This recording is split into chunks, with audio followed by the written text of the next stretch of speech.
Green Bay. Today we have a special guest, and we're going to be talking about Minecraft in the community. So instead of our normal world, we have my roommate Weston here's world, and Hi. yeah, he has a group of friends that he plays Minecraft with almost every day. I uh, wouldn't say that, but yeah, close but enough. but like I would say, dare I say, religiously, at one point. I'm just working him up here. So Yeah, yeah. I mean, like, I go and bounce, I go in my free time. But yeah, my friends and I have been on this world for quite some time. And we initially did it with the basis of, like, oh, we want to make a city, something we can all be, like, proud of and look back and see all the crown achievements we've done. And I'd like to show it off. Because there's been a lot of work put into it, and you go online and you see all these YouTubers and other stuff. They have these amazing flamboyant worlds they've all put hard work into, and my friends and I wanted to share that, so we made our own, and this is the product. We have a rules board over here. Um, we have this amazing thing right here. We all have various like houses and bases and that stuff, and this is one of my friends. I'm just gonna kind of go through and tour everything. So this is our town hall. Um, yeah, yeah. And this is where everything is. We have a bathroom. We have a closet with a dead horse in it. why would that be a thing? Is there a backstory to this? I mean, just putting stuff to, skeletons in your closet. Yeah, okay. I Um, suppose. Can we pull up chat for a second? oh, yeah, Just in absolutely. case. I'm gonna do that. I think it might log you out. Uh-oh. Oh, That's fine. we gotta change this as well. Whoopsies. So the stream's title is actually Tour of Weston's World. And we'll change the category. I keep forgetting to do this. I am very professional, I swear. Mm-hmm. And yeah, awesome. Done. So now we have this, and we can actually see chat. Resume game. Wow, it didn't even alt tab. That's Oh, that's great. wonderful. All right. Yeah. Yeah, So I'll learn this eventually. yeah. So this is our town hall. This is where like everything kind of is. Out here we have just like a group farming area. Get resources so you can like get out and get started. Um, and then this I really what I tried to do when I was building this is I didn't want it to just be a basic house. So as you can see, like the ground level right here is up here, but the whole building kind of just transcends down, but not in a way where it like has an underground feel, because you can just kind of come down here and you can poke out and oh my gosh, I'm outside Yeah, again. I'm noticing a lot of deep slate and just shell usage. Dare I say, this world is made in Cave Update, right? Yeah, we started in the cave update because we had a world prior to the cave update, but wanted to start anew. Just to get all the big fresh generation. Although we plan to keep this world for as long as we can. Um, Yeah. so yeah, but I'm just going up So here. it's like roughly a year old, you'd say. Yeah, if not a little bit older. And as you can see, like we took full advantage of the copper blocks. It's a beautiful block, by the way. Oh, absolutely, and it has like the aging effect, so a structure's been here long enough based on the coloration of it. There's like a couple discolored blocks. That's because you can like wax it, and we were screwing around to stop the aging process. So yeah, so yeah, this is the town hall. This is everything. It kind of goes down even under. We have a little like area for an LA that is hiding.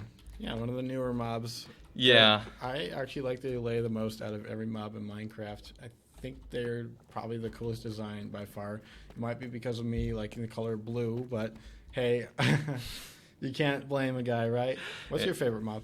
Oh, what's my favorite mob? Oh gosh.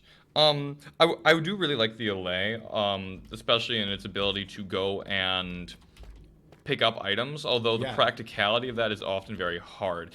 I've tried to Yeah. design various farms to use this, but it's all kind of been a struggle. However, my friend, he has made a farm with VLA, which I can show off right now. Yeah, so this is a bamboo farm we have that's still getting made, but down here we have this little structure. Oh, so that's what this building was. Yes. Okay, because I stumbled into this one night and I was like, "What the heck?" Yeah, he really wanted to go with more of the underground vibe. Yeah, it kind of reminds me of like a Lord of the Rings Moria kind of vibe. Yeah. And what he's got over here is he has so based on how you orient these will open the door. This is the secret code. Don't memorize it or anything, all right? don't go back in the playback and open it.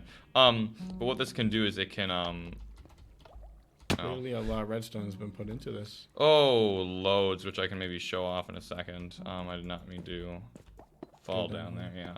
I was just running deep slate. Yeah. I believe this closes the door.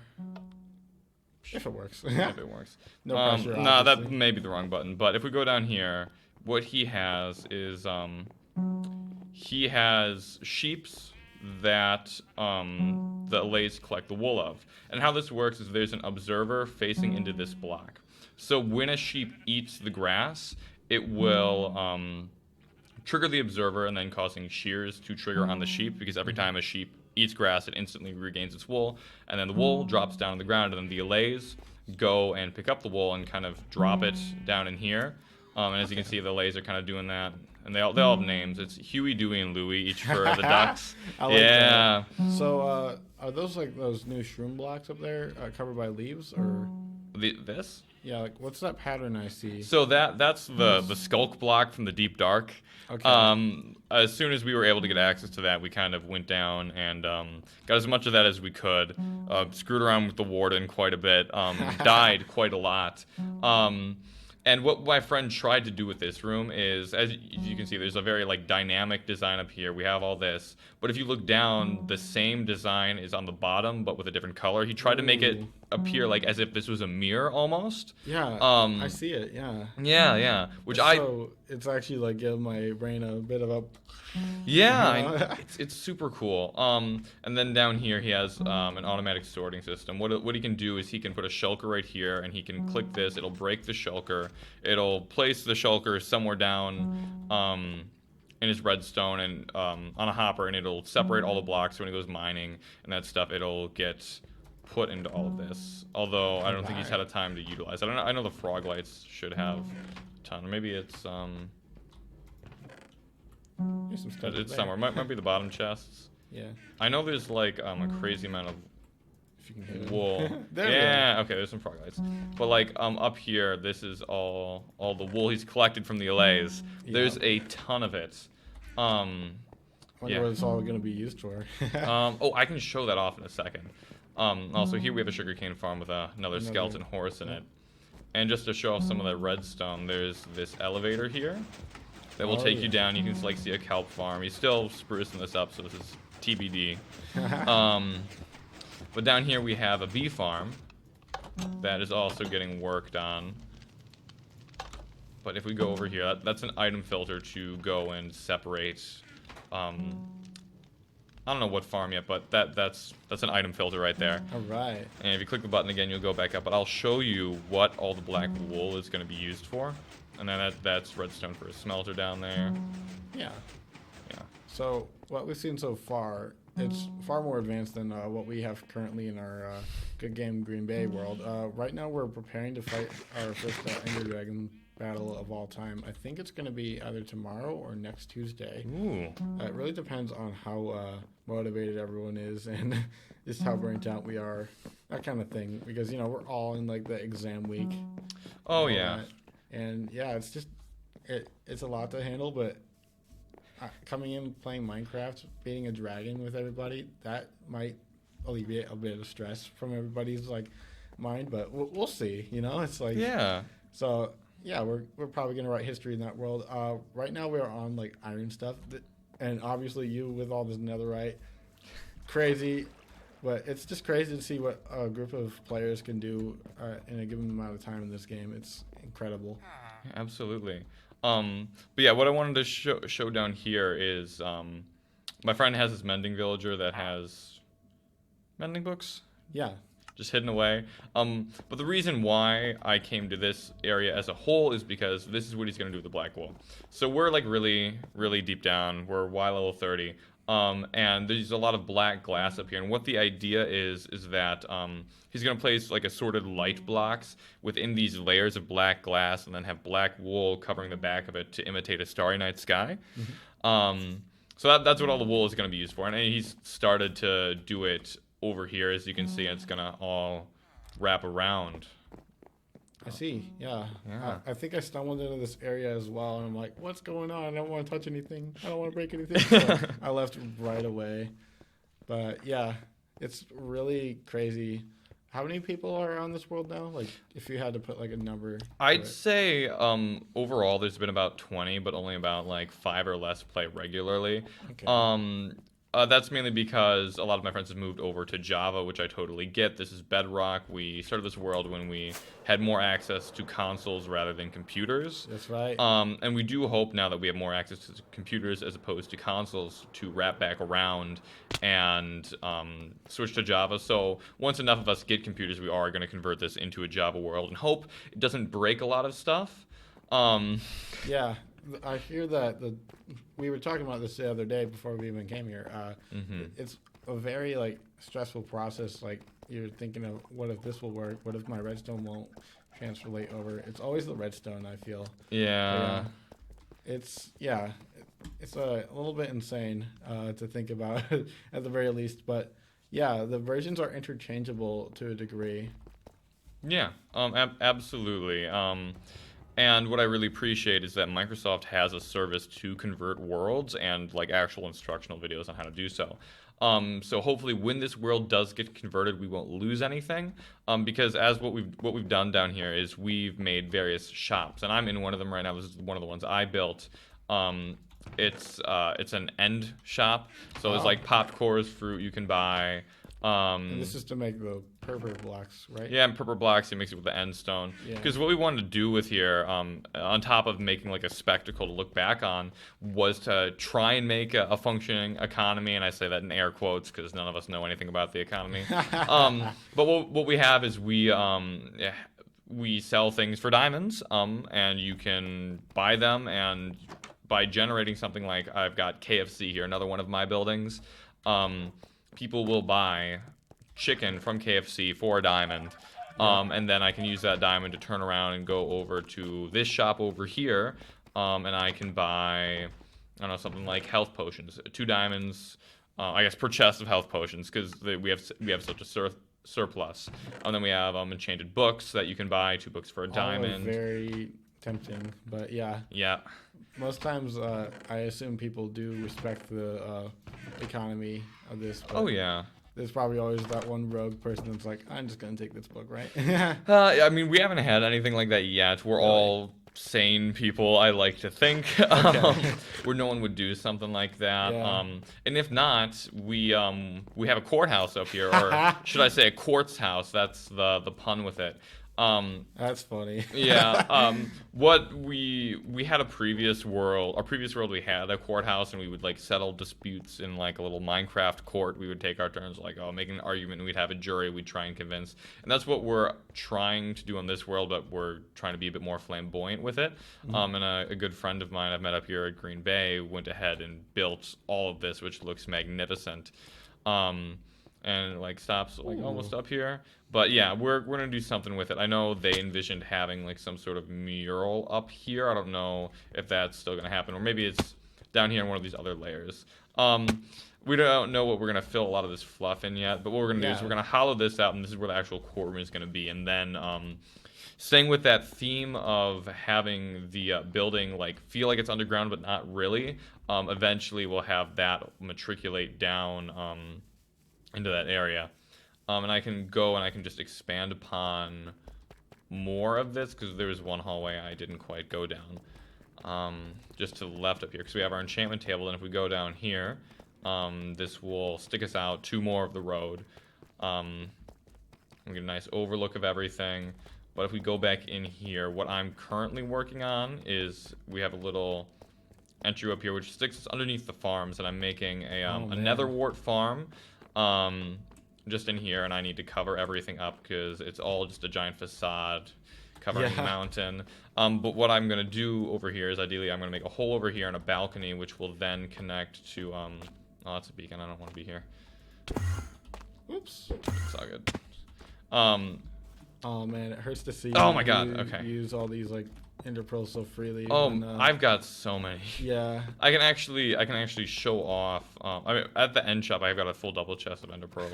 We actually have an enderman farm, so we have like an infinite supply. But since I made all this, I wanted my base to be here. So I didn't see that button there. Yeah, I specifically chose to put it on that block because it camouflages It does very though. well. Like it really like I didn't even find it. I've been on the for the record, I've been a member of this world maybe for a couple months now.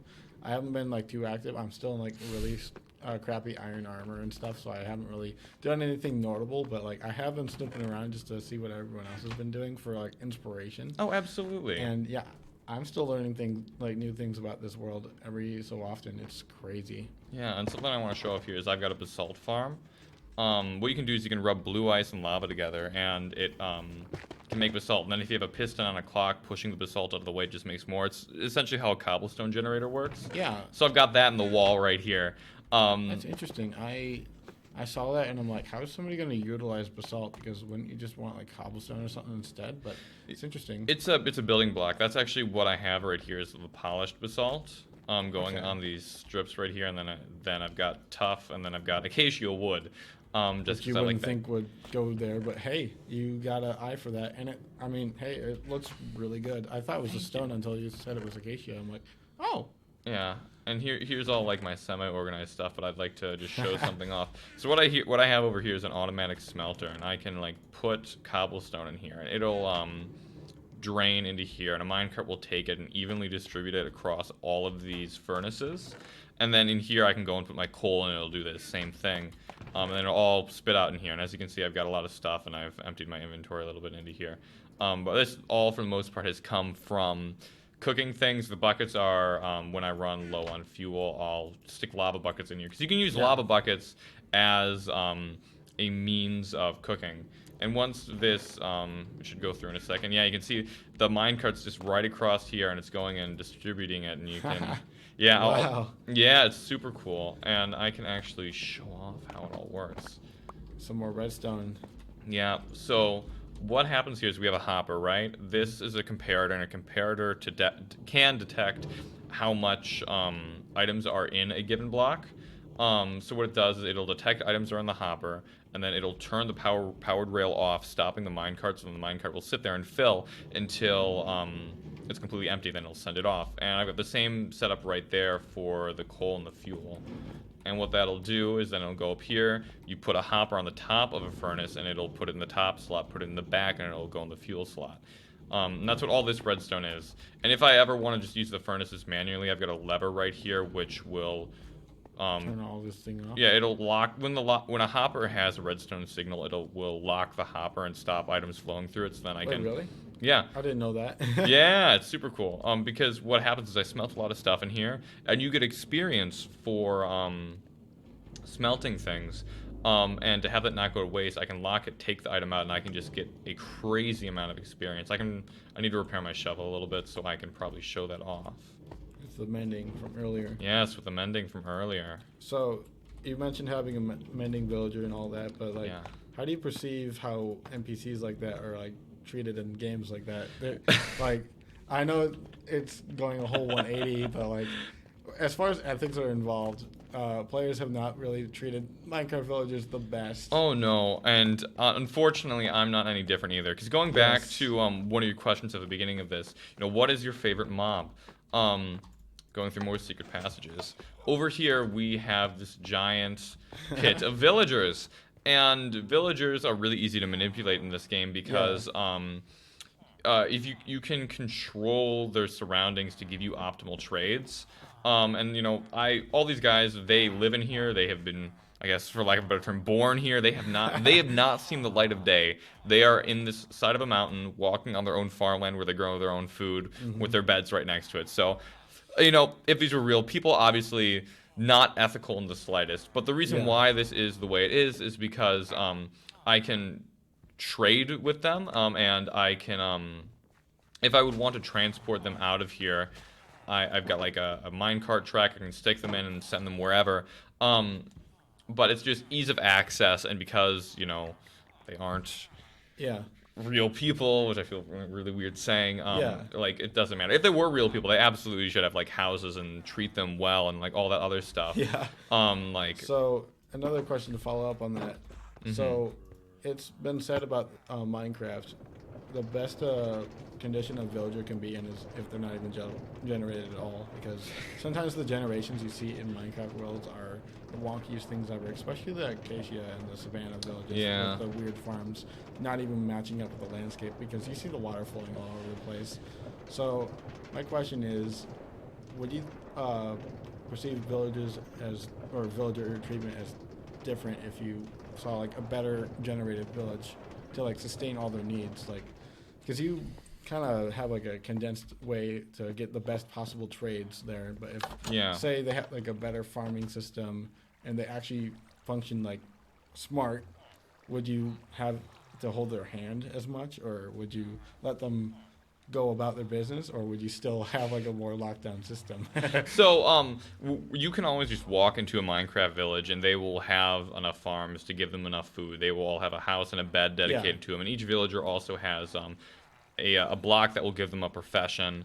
Like the blacksmith uses a blacksmithing table, Fletcher uses a fletching table, so on and so forth. So like in an initial village, they all have that. And in that little space up there, I don't know if you saw, there was like brewing stands and stone cutters. So they still like have those basic Minecraft villager needs met within that space. Otherwise, they wouldn't be able to function. But a village has all that. It's just all cleaned up, and they have like space to roam. Which in theory is very nice, but because they aren't real, they don't care whether or not they have enough space to Yeah. roam. So Does that answer your question at all? yeah. Another thing to add on to that, I know Terraria, which is a really good game that a lot of people have also played in the past.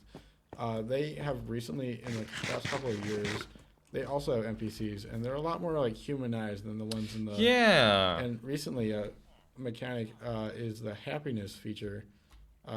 Basically, if you put them in a certain biome next to certain villagers with certain, just there's a lot of aspects to go into it. But if you fulfill these, the meter, it's like an invisible meter they have that you can check on every so often, and you can get better deals from them. Yeah. So, would you think that would fit in a game like this? In a- To like prevent villager abuse or what? So in terms of would this fit in a game like this? So that I think would clash with a lot of the mechanics, because the reason why I came over here is because this is an iron farm. Yes. And you can kind of see their shadows glitching through here. But in these sealed boxes are villagers. Yep. Poor things, right? Yeah, and there are their beds underneath them without reach. God. Well, what happens here is this meets the bare conditions for a village. So an iron golem will spawn. It'll push in there and it'll die. And then you get the iron. That's a lot efficient. It's efficient. But if a happiness feature were to be in Minecraft, that I would assume would most likely break a farm like this, Yeah. which I know a lot of players rely on. Would it be ethical to have well, let me rephrase. No, that's good. This is not ethical. Would it increase the ethics of, or would it give Minecraft players better ethics, and would they treat the villagers better if they had a happiness feature? Oh, absolutely. And I'm sure players would still find a way to manipulate the game to do Definitely. this. But like as it stands right now, if a happiness feature would be implemented into Minecraft, that would like change everything, and I think it would encourage players to be more creative, because people build villages and other things. We kind of have a village almost. We have like a little city of civilization over here with our shops. Depending on how if Mojang were to implement a happiness feature to its villagers, we may easily be able to incorporate villagers into this city in order to meet their needs and make them happy. But as it stands right now, there is no happiness feature, so it doesn't matter if you cram them in a box where they can't see anything. It's indifferent to the trades. If anything, the way you get lower trades in Minecraft is in even less than ethical way. because the way you do it is I've heard of this before. yeah, so you know what's coming. What you do is if a villager gets attacked by a zombie, it'll turn into a zombie villager. However, there is a way to cure the zombie villagers, and that's through giving them a weakness potion, feeding them a golden apple, and getting them out of sunlight, I think for like 20 minutes, and then they come back. But when that happens, their trade prices drop down to 0. So what a lot of people do is they will have a zombie in a corner, and they'll have a way of moving the villagers into this corner, have them turn into zombies, cure them, and then have their cheap trades. So, and that is like anything but ethical. And I used to have a build like that. During the pandemic, my friends and I back at home, we had a little, like just a S&P world, and pretty much one of my like key builds was like I used to be the villager guy. I made all these really, well, dare I say, cursed contraptions, and pretty much they'd get stuck in like this little hole. You'd be like viewed as an angel compared to what I would do. Yeah. And I used to like lower the villagers to like get hit by a zombie or something just so I could cure them, and they would always like try to jitter out of their little like area because they wanted to get away from the zombie that could just touch their ankles whenever it wanted to. Yeah. So like I ain't saying I'm innocent by any means. I have contracted a lot of let's dare I say not so friendly builds, but like whatever, right? yeah. It's very weird in a way because of like villager manipulation. Or because of how good of a resource villagers are, you can trade sticks for emeralds and then trade those emeralds for things like diamond armor and diamond gear. Like that whole bamboo farm I have over there, that generates stupid amounts of sticks, which can allow me to go to a villager and within seconds turn sticks into literal full diamond gear if I tried hard enough. And that's all because of sticking villagers in holes and having them be bitten by zombies. So like it's really weird. The game kind of incentivizes you to be a little unethical in that way, being like completely honest and blunt. But I wanted to quickly touch back on what you said about, or what I was going on about, where if villagers had happiness, how could we treat them better? What we have here, or what is kind of budding, is like a villager trading hall. And what we're doing is we have like little stations for them to walk around in. So they'd be free to move around to an extent? Or? Yeah, to an extent. It's free in air quotes. It's better than the hole in the mountain. It's better than a hole in the ground. I still wouldn't call it ethical by like modern standards. Yeah. But like this is like sweatsuit. I'm getting like vibes, just a little bit, because this is like the stonemason area. What they'd have here is they'd have the stone cutters, which is what they really need to function. However, under a lot of these carpets to stop them from jumping away is there's honey blocks. Oh, okay. So what'll happen is the villager will be here, but then they'll be stuck on the honey. And there's a jump boost right now, so I can get over this. But like normal villagers, it won't apply to the villagers. Yeah, okay. So they'll effectively just be stuck in here, and they won't be able to like move and jump over the counter and get away. So still like not ethical, but because of how useful villagers are, like turning sticks into diamond armor, or in many other resources, it's like you kind of need to do this in order to build big flamboyant builds like this. And also I really want to show off my other friend's base over here. Oh yeah, the big one you mentioned earlier. Yeah, we'll take a look at this one. I know I like teased this at the beginning. But I didn't mention this, but this is all 100% survival. We didn't do this or the difficulty's hard, not hardcore, but hard. So like a lot of mob spawns, you take more damage, all that other stuff. So like we did this all from mining, but also like trading with villagers. I know like glowstone is a big feature. I don't know how much of this, like the concrete that means gravel and sand. You can get sand and gravel out of villagers, to my knowledge. Oh my goodness. Yeah, Iron Golem with a name tag. But yeah, this is his stuff. I just wanna take a moment to like take this in because there's a lot here. He's using beacons as lighting sources. I was about to say, that's not normally how I'd see a beacon be used, but hey. Yeah, I mean, who am I to judge, right? Yeah, we have found a way to kill the wither pretty effectively. What you can do is you can spawn him underneath the bedrock portal in the end, and he'll suffocate to death. Oh, yeah? Yeah. I found a way to, like, use that, but I trapped him in like the bedrock portal for like going to the end city. And, Yeah. Long story short, I made a wither rose farm out of it. I don't know why I needed wither roses, other than like I think you could use it for like black dye, right? But Black dye and other means. Oh, he's got like a one of every black thing going on here. But like means of killing stuff in terms of making other farms. yeah. That's what it can be really useful for. So I did make one of those a long time ago. I don't remember my incentive, but yeah. Yeah. I mean, it's a very unique farm, and not a lot of people make wither rose farms because they are, frankly, very hard to make. Yeah. It took So me a I mean, good like, week to do it. Yeah. that's fair. I commend you for that. But yeah, I'm walking around here, but like this is the main features. He has, all these interconnecting pathways, going everywhere. But he also has this big feature in the middle, which is a water elevator that will take me up and up. To currently nothing because this is still being built, but I still want to. Some more of that skulk block that you mentioned. Yes, a very pretty skulk block. It is very nice. I am glad it's a thing. I always wanted a block so blue but so dark when I was younger, and all I had at the time was like lapis.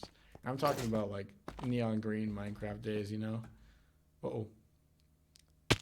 Oh, feather falling. Okay. It's fine. I cannot tell you My how. heart drops whenever I see people drop that far. It's I had a nasty fall or two recently in the other world, so it's like a little PTSD up there, but Yeah, I cannot tell you how many times I have fallen from there. I intentionally jumped off because I wanted to do that. you wanted to flex on us. Yeah, but I will also want to show off this shop because in terms of unique farms or more like unique Minecraft things, my friend here has a music disc shop. He is planning on making a farm. Probably once we make it over to Java because it'll be easier to my knowledge. To get music discs because do you know how to get music discs Yes. outside of just chests? Yeah, you get the skeleton to shoot the creeper, right? Yes, and there's a way to manipulate that, of course. Yeah, I tried experimenting with that, but with like little to no success. So now I just go out in the middle of the night and just try doing it the old-fashioned way. That's fair. And I think that's like to a degree what he did for like some of them. But I wanted to show that off because I know he's planning to do something with that. Yeah, so I've shown off KFC. I've shown off the end of the road. That is another friend's shop. This is just a feature right now. That is someone's house. Someone built a mountain. This is not a natural structure. I don't know if anyone has fallen for that. I don't even know if we have any viewers. Oh no, we're good. But yeah, so hopefully someone will look back on this and maybe they were convinced there was a mountain. But yeah, someone's building a mountain. Yeah, do you have any other questions for me? Well, Otherwise, yeah. I can just keep showing this off. I mentioned villagers and the whole NPC thing. It kind of wraps into the question. Like I originally was going to ask you all about how you perceived AI recently. Yes. Yeah, I knew you had a topic for this. So recently, in the last couple of, I think just the last week alone, Snapchat has like a social media platform that both of us use has introduced this new kind of dare I say tool. It's called the My AI, or at least that's what it calls itself. Pretty much it put itself on top of everybody's contact list, and the only way to remove it is to get that subscription service that they're trying to push on people. But I was just wondering if you messed with that at all to see what it had to say. Yeah, I have screwed around with it a little bit. I've messed around more with its predecessor, ChatGPT, which is weird to say that because ChatGPT is also really, really new. Yes. But as for how I think about it, so I have screwed around with it a little bit. I will say it definitely does not act like ChatGPT because ChatGPT, for lack of a better word, was very submissive. Like you could gaslight it or convince it to think 2 + 2 = 5. Yeah, I've seen that. It's funny. Yeah, and that was an intentional feature because I know people have a lot of concerns about AI getting too smart. ChatGPT has it built in that it will, at the end of the day, always listen to you, the human. Whereas if you try and do that with the Snapchat AI, it'll be like, no, 2 + 2 = 4. No, I'm not falling for it. So Yeah, I that tried doing that, and I'm like, no, you fool, it's 5. And then, no, it's 4. yeah, so that one has a little bit more self-awareness. Yeah. So I do know the My AI has that. I also know what people have been like freaking out about is that you'll talk to the Snapchat My AI and you'll be like, hey, do you have access to my location? Do you know where I am? Yes. And it'll be like, no, not at all. But then you ask it, hey, where's the closest McDonald's? I'm And kind it of will, hungry. yeah. And then it'll send you the address I to the did closest that. McDonald's. Yeah. Yeah, I did that, and I'm like, I thought you had no recollection of where I was, and just like, you're right, I don't.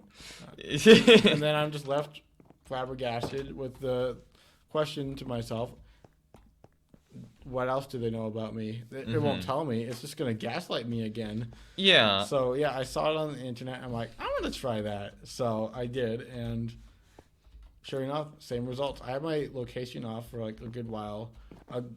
A good excuse I could probably give it is it probably remembers my location, which is still creepy, and it's probably using that. But at the same time, my location was off. How did it help me out? Like, wouldn't it just say I don't know?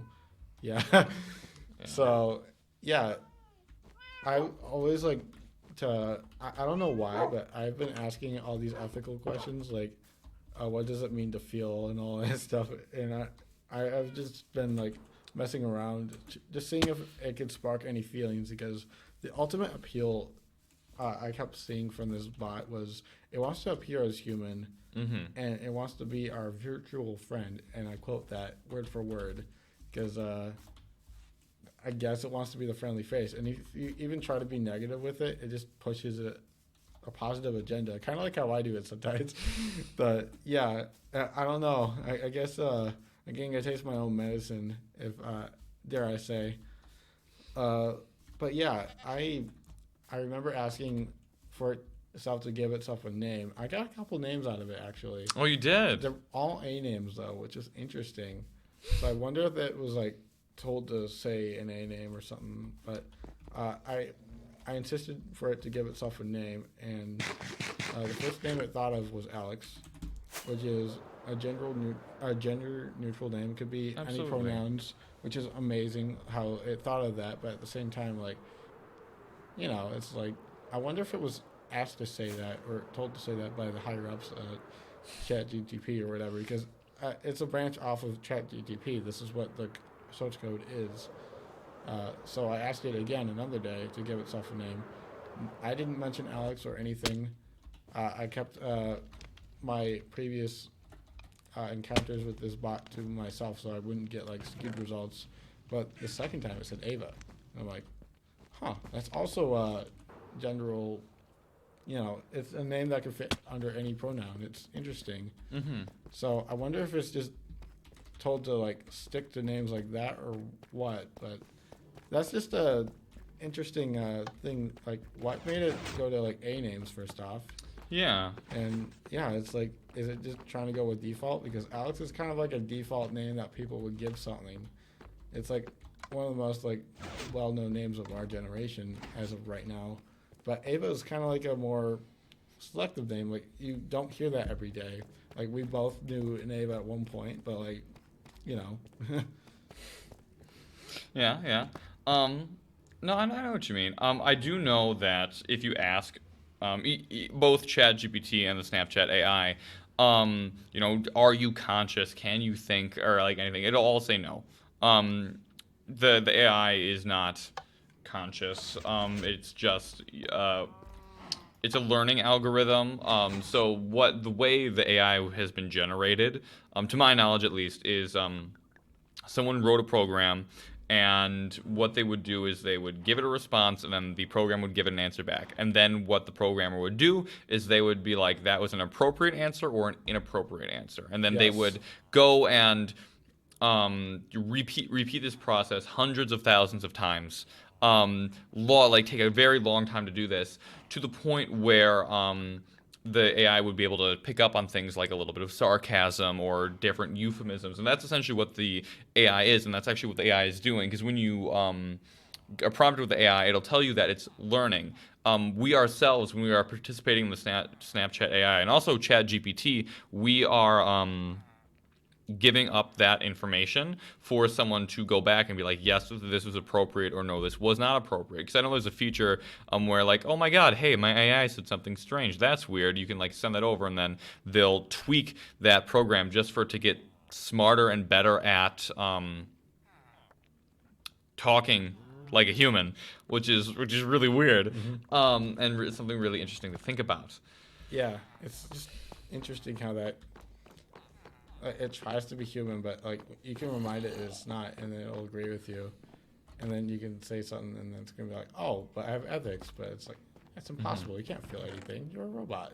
Yeah. So it's kind of interesting how it's trying to be something that's not, and I'm just wondering like if I ask it enough ethical questions or whatnot, or just humane questions, something that requires a brain to really, Think about, yeah. Yeah. I wonder if I could get it to like become the next Ultron or something. I hope not, but Yeah, and it's surprising that is actually like a very real fear. People are very scared about that, especially because of the speed at which this technology has been developing. Oh my gosh, like this wasn't even a fathomable thing a couple of years ago. Like it was out and about, but like it really hit the mainstream pretty quick. And then following that, or preceding that, we had AI art, right, which made a big boom. Then we also had deep fakes are getting really crazy. Yeah. And then following AI art and the deep fakes, the AI art got better.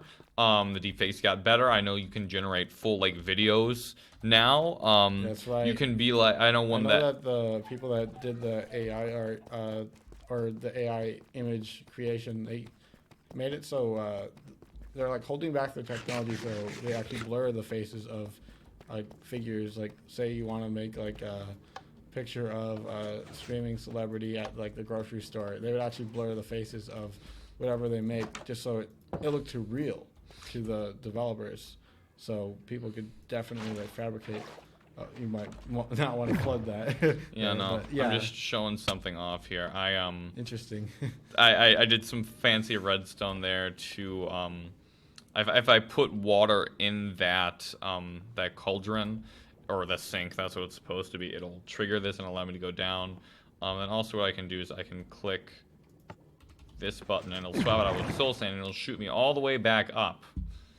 Not to like derail the conversation. Yeah. Just showing I'm just, off. Like, I'm Cool like interested. things. You're like flooding your own bathroom there, or what? Yeah, and then I can go back down, and this is what you can go down the toilet, and it's a joke.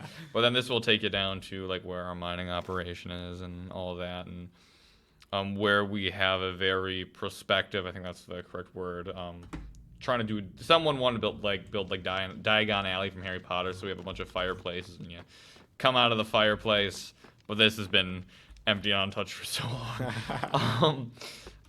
Yeah, but like, I agree that deepfakes, yeah, they're a problem because yeah, people are like trying to blur out their faces now, because they can be used. And I know a really big news thing right now is this is really unfortunate, but a streamer. Their face was used and put into some adult content. Oh yeah. And that was spread around the internet, which is awful and horrific. But like that's a real concern with AI that oh my gosh, we're able to do this. That's crazy, and the fact that it happened or the fact that these advancements are happening so fast. We can't keep up. Yeah, no, we can't. We absolutely can't. Yeah, and oh man, something right on the tip of my tongue. But yeah, it's just all very concerning, and I feel like we should, because it seems very unfathomable, at least to me, that we'd have like a Terminator or like Ultron situation. But to some people it's very real, and I can see and understand those fears to a degree, because like yeah, this is getting really fast, and while to me it might seem unfathomable, like what if an AI does gain consciousness?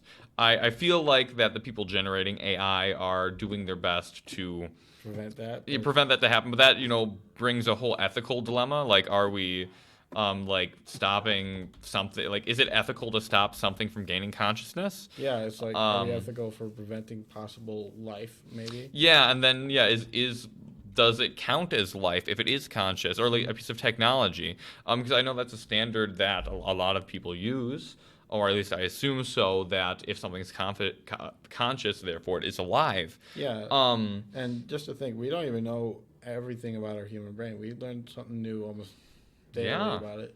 So we don't even know what's in there. And if we just have an AI figure out what their brain is before we do, we could be in a heap of trouble. Yeah, absolutely. And currently the AI can process so much more information than we actually can.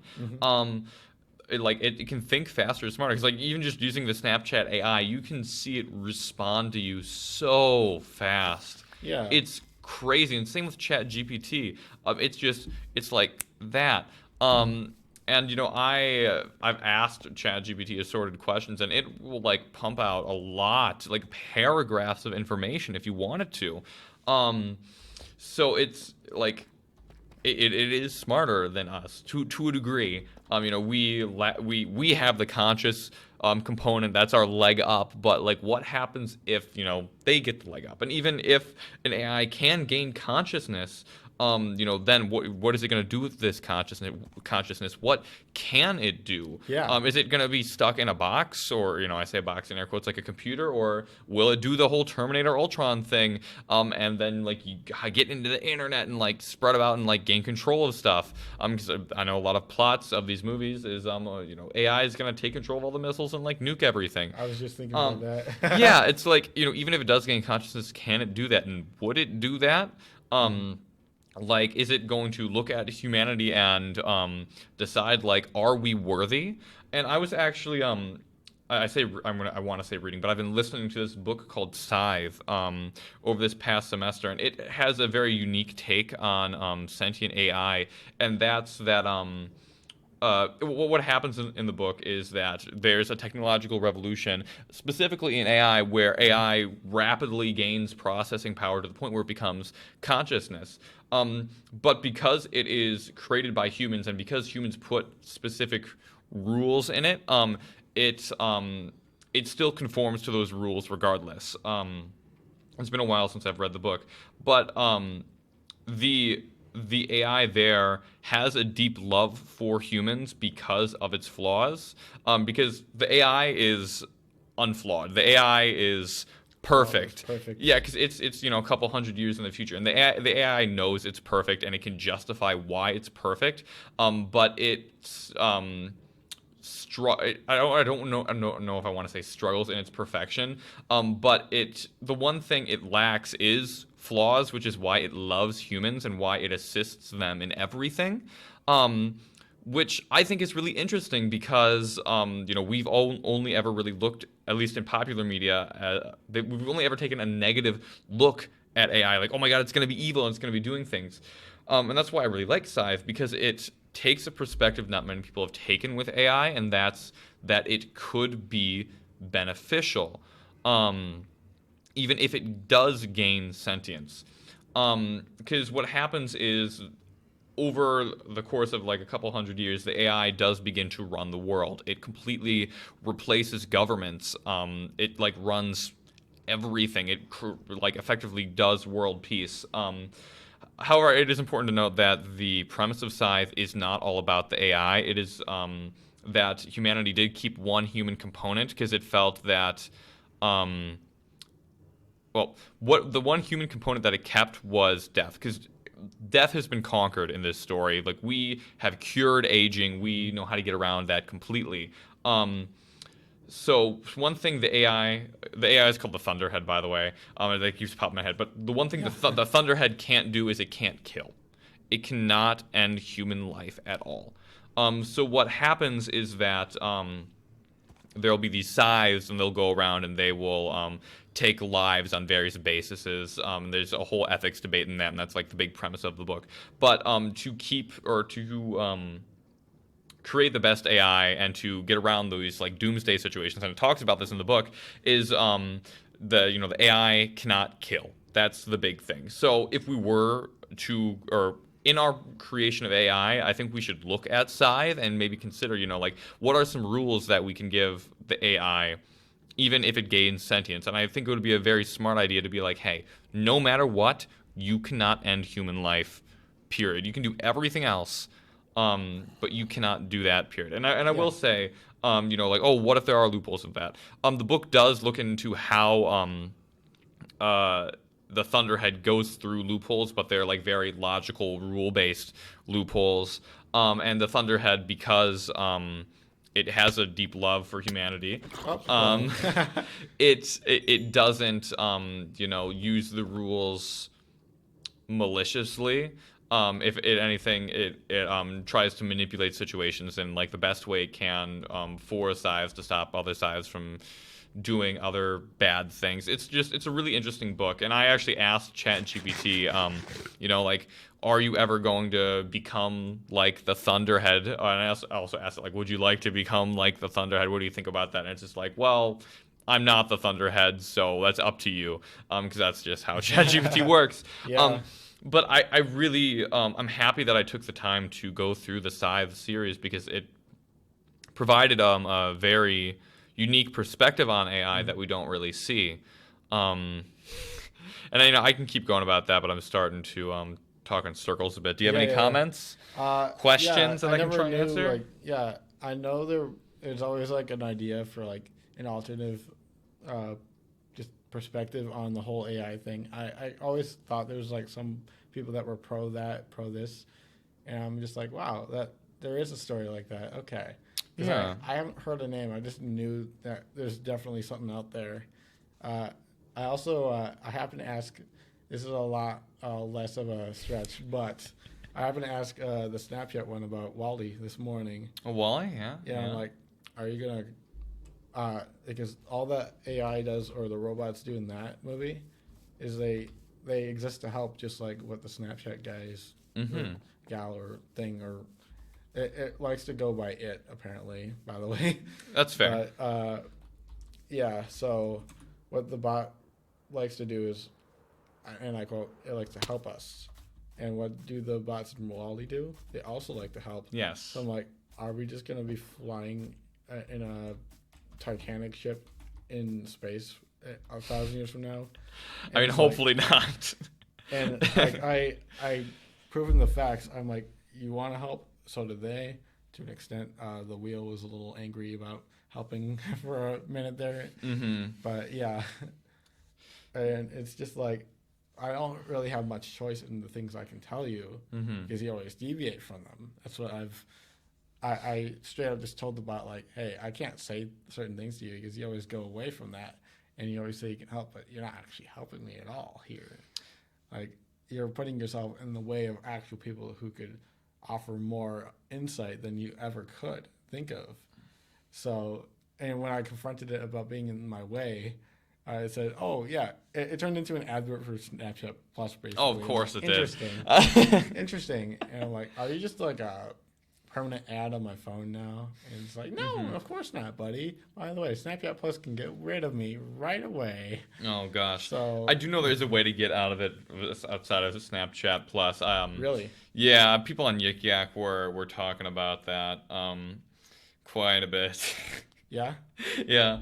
I didn't follow because I mean, like, I like the AI. I like screwing with it and asking it questions like that. But what you're saying here, I think, also brings up an important question. Kind of like the corporation question. Like, is it okay for AI to advertise things, or especially be like hardwired to advertise things? Because if AI becomes an influential force in the future, like, who's to say that an AI can't kind of manipulate our decisions from the shadows in a similar way to how like ads on like Facebook and other social media platforms have manipulated or appeared to manipulate us in the past? Because I know people always talk. Oh God, I'm trying. I know people talk about how. I gotta find my words here for a moment. Yeah. So the way social media companies make money is by gathering data on us, and then they shoot us various ads to go and or ads that they think we would enjoy, or ones that we'd be susceptible to go and purchase a various product, right? Who's to say AI can't also do that? And is that okay? Is it okay? Because right now this is the budding time of AI, and we should think about how it's going to affect us, especially if AI becomes incredibly influential in the Yes. future. Who's to say like 10, 20 years down the line, people aren't talking to the AI every day like they use their phones? Is it okay for the AI to have a preference to suggest someone to go somewhere else over another place based on whether or not a company gave the ChatGPT company or whatever is running the main AI by then money, right? Like there's, I think, almost a potential concern for manipulation regardless of sentience. And even then, if an AI gains sentience, Will it still want to do what it's told to, first off? well, yeah, that's like the big robot argument from before. Yeah, and will that, if hypothetically the AI were to make a choice, am I going to side with humanity or not? Am I going to go for the Thunderhead route or the Terminator route? Would that change its decision? And also I wonder. We each have, I guess, individual AI in our pockets, and in the Terminator world, it's like Skynet is the big final AI, and in the world of Scythe, the Thunderhead is the big final AI. Who's to say that there won't be a bunch of tiny AIs versus one big AI? Like, That's interesting. yeah, because I mean, like we all have them on our phone, and I think some people think of these AIs as individuals, or individually as opposed to a big collective. Yeah. And I'm wondering if AIs were to gain sentience, how would they interact with each other? Would they go the Thunderhead route, or would they go the Terminator route? It's something just really interesting to think about. Man, there's so much to unpack here. Really making my mind work. Yeah. Yeah, I've been like thinking about this for like an entire week now. So what were we just looking at over there? Was that bamboo? Oh farm? yeah, that's the bamboo farm. I've just kind of been putting stuff up here, but yeah, We might as well digress from all that yeah. I mean, brain hurting conversation. I would, I've got class at like what 5:15. I said we go to like Yeah. 5 o'clock, but yeah. So what I've got here is Not even, yeah. is like there's a row of observers, right, and there's bamboo. What happened? And you can also so it's pistons, observers, and bamboo on the bottom. So the bamboo grows, and then it triggers triggers the observers, which triggers the pistons, which breaks the bamboo, and it'll fall all the way down. You can see some of them kind of triggering into a water stream, and all the way down into here. And hopefully there should be like a ton of bamboo. I'm hoping. Oh, Oh well. it's an amount. Yeah, it's exponential growth. If anything, you plant more, you get a lot more, anyways. Yeah, absolutely. There's something more I wanted to say on AI. It's just on the tip of my tongue. Yeah. Is that a hobbit hole? Maybe. What is that? That's something a friend is building. It looks like something It's from a a connection Tolkien to the giant underground complex. There is a separate hobbit hole. I thought so. Somewhere else I can seems show. like a pinnacle thing to have in every SMP server. So, Yeah. One more topic to brush on. Yeah, absolutely. So it seems like you have a preference for survival multiplayer, right? Oh, absolutely. Have you ever had like a world on your own before, or?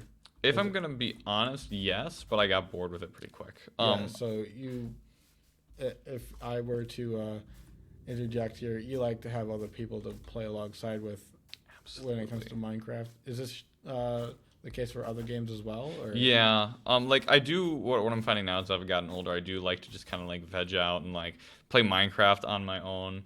Like this is like effectively like the only game I play by myself. But even then I still play with people. But yeah, I do really like to play with people. I kind of like the sense of competition almost, but also being able to show what I'm doing. Because I mean, like I really feel like we as humans get a lot of significance out of our human relationships, and it's because we get to share experiences with people. Because like if I spend a lot of time learning a new skill, like trying to ride a dirt bike, that has a lot of significance to me, but it will have more significance if I can share it with other people. Yeah. And that's kind of almost the effect I get with Minecraft, right? Or video games as a whole, or like playing them with people. Because sure, I can play Minecraft by myself. but it gives me a lot more significance if I can play with other people and show it off. And even right now, that's what I'm doing right now. I am gaining more significance out of my Minecraft experience by sharing it with the one person we have here. We had Hi, about whoever 5 that earlier. is. Yeah. Do we have 5 earlier? We had like 5 at the beginning, yeah. My So heart, that makes me so happy. yeah. Yeah. So yeah, and also still going back to AI. We have AI in our social media feed, right? And one of the functions of social media is to share our experiences and therefore get more significance out of it, right? AI is on social media. So a concern I have is that we will begin to use AI as a means of replacing that significance of sharing experiences. Because it's right there and it wants to talk to you. Sometimes people don't want to talk to you. You say something weird and just poof, they're gone. Yeah. The AI will never do that. In a world where we're using social media more, I hope people don't take preferential treatment to the AI. Because going back to Scythe, a lot of people do have preference to the AI, right? But the AI loving people, what it does is it does things to encourage them not to just solely talk to the AI or to the AI. But we are not the world of Scythe. We don't have the Thunderhead. I really worry that in a couple decades that younger kids or just even our generation may instead of sharing an experience with a friend, they might be like, hey, my Snapchat AI, look at this cool thing I did in Minecraft. That in my mind is concerning because that hurts human connection. And if human connection, or at least in my eyes, is what holds a lot of significance, that kind of takes significance out of our own lives. Yeah. Yeah, having like a alternative kind of like cut and paste. It's kind of like how people are doing that with their essays right now. They're taking the whole experience out of making it, and they're just having the AI provide for them. So I know it's a bit of a stretch, but yeah, it's like taking all the experience away, and it's kind of like, do people really want to let AI take the reins of their social life as well as their essay creation? Because I hate to admit it, but I met a couple of people on this campus right now that have definitely, let's just say they're basing most of their academic career off of these essays made by ChatGPT. Yeah. And it's a little frightening because some of these people want to be like nurses and stuff. I'm like, I don't think I want you working on my arm or something if you're... Yeah, well, you're going to ask the bot to work on my arm too? Is that what's going to happen? You know what I mean? Yeah. So it's kind of like Yeah, unfortunately, I've had a similar experience. I have ran into some people that have told me that, I've used ChatGPT to blah, blah, blah assignment. However, conversely, I have also had some people tell me that, they're working on some statistics stuff, right? And they really don't understand a problem. So what they do is they try the problem, right? Maybe they get it right, maybe they get it wrong. But then they go back to ChatGPT and be like, hey, ChatGPT, can you unpack this problem for me? Can you explain it to me?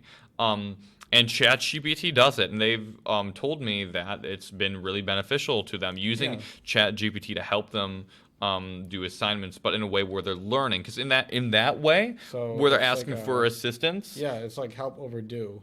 Yeah, but not everyone is going to want to use ChatGPT to help them learn. Unfortunately, some people will want to use ChatGPT just to get it done and just breeze through stuff. Not people are going to have the good intent. So for the people that do have the good intent, I think ChatGPT is a good tool for academics. But for the people who just want to like fly by, like the C's get degrees people. They may use ChatGPT in a very, I want to say maladaptive way. I think that's the right word.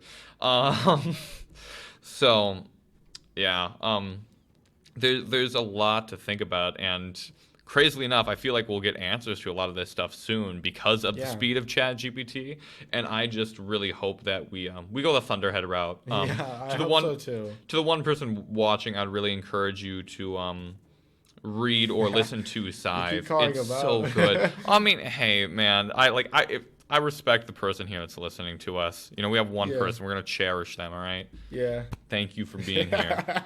All right. Unfortunately for that one person, I think that's all the time we have Yeah. for now. Thank you So, for listening. yeah, thanks for joining us today. This could be what our world could look like at one point on Good Game Green Bay, but Absolutely. obviously we have a long way to go. We're going to probably fight the dragon soon, so Do it. Kill it. keep an eye out for that. It's either going to be this Thursday or next Tuesday, at, I believe, 1 o'clock. Yeah. I don't even have the time memorized. I'm such a professional, aren't I? But yeah, that's all we have time for today. Thanks again to Weston for showing his world. Thank you for listening. I Yeah. appreciate that. And we will see you on Thursday.